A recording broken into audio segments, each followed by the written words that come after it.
Hi, இன்றைக்கி நம்ம எள்ளு உருண்டை எப்படி பண்ணலான்னு பார்க்கலாம் வாங்க.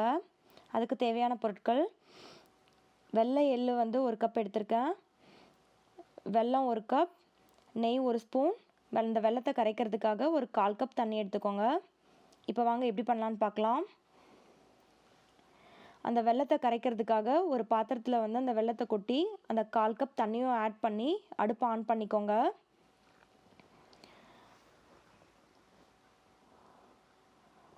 அது கரைஞ்சதுக்கப்புறம் வடிகட்டி எடுத்துக்கலாம். இப்போ ஒரு வானை வந்து நல்லா சூடு பண்ணிக்கோங்க. அது சூடு பண்ணதுக்கப்புறம் வந்து அந்த எள்ளு வந்து நல்லா வறுத்தெடுத்துக்கலாம். எள்ளு வந்து நல்லா வெடிக்கிற வரைக்கும் வந்து நீங்கள் வறுத்தெடுக்கணும். நல்லா வானா கொஞ்சம் ஹீட் ஆகிற வரைக்கும், ஹீட் ஆனதுக்கப்புறம் வந்து அந்த எள்ளை போட்டு வறுத்துடுங்க. இல்லைனா வந்து அது நல்லா வறுபடாது, வெடிக்கவும் வெடிக்காது. அடுப்பை வந்து மீடியம் ஹீட்டில் வச்சுக்கோங்க. மீடியம் ஹீட்டில் வச்சு நல்லா வறுத்துக்கோங்க.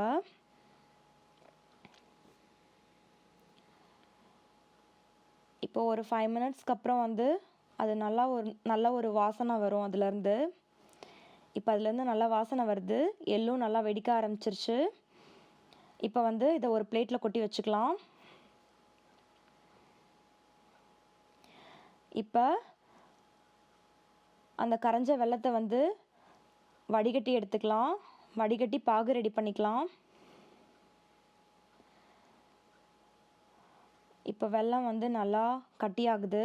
அதை வந்து ஒரு பிளேட்டில் தண்ணி விட்டு அதில் கொட்டி பார்த்தீங்க அப்படின்னா அது நல்லா உருண்டு வரணும், அந்த உருட்டு பதத்துக்கு வரணும். இப்போ நல்லா அது உருட்டு பதத்துக்கு வந்துருச்சு, பார்த்தீங்கன்னா தெரியும். இதுதான் அதுக்கான சரியான பதம். இப்போ வந்து அடுப்பை சிம்மில் வச்சுக்கோங்க. சிம்மில் வச்சுட்டு அந்த எள்ளை போட்டு நல்லா கலந்து விட்டுக்கோங்க. இப்போ கொஞ்சம் நெய்யும் ஆட் பண்ணிவிடுங்க. அதில் நெய்யை ஆட் பண்ணதுக்கப்புறம் எள்ளும் ஆட் பண்ணிக்கோங்க.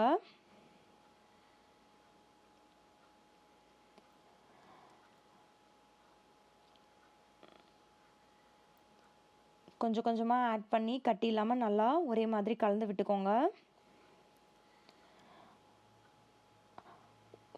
ரொம்ப நேரம் வந்து இது ட்ரை ஆகிற வரைக்கும் வந்து நீங்கள் அடுப்பில் வச்சு கிளறிட்டு இருக்காதீங்க, அதுக்கப்புறம் உருண்டை பிடிக்க வராது. ஒரே மாதிரி கலந்துருச்சு. இப்போ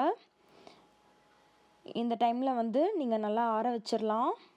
அடுப்பை ஆஃப் பண்ணிக்கோங்க. அடுப்பை ஆஃப் பண்ணிவிட்டு ஆற வச்சுக்கோங்க. இது கொஞ்சம் மிதமான சூட்டில் இருக்கும்போது நம்ம உருண்டை பிடிச்சிக்கலாம்.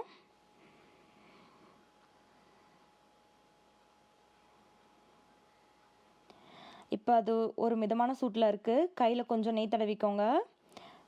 நெய் தடவிட்டு நல்லா நல்லா உருண்டை பிடிச்சிக்கோங்க. பார்த்தீங்கன்னா தெரியும், நல்லா உருண்டை பிடிக்க வருது. பாருங்கள், நல்லா வந்திருக்கு. இதே மாதிரி மீதி இருக்கிறத எல்லாத்தையுமே உருண்டை பிடிச்சி வச்சுக்கோங்க.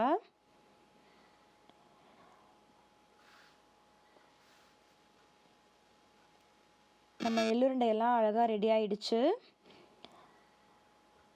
நீங்களும் இந்த வீடியோ பிடிச்சிருந்ததுன்னா இதே மாதிரி எள்ளுருண்டை செஞ்சு பாருங்கள் வீட்டில்.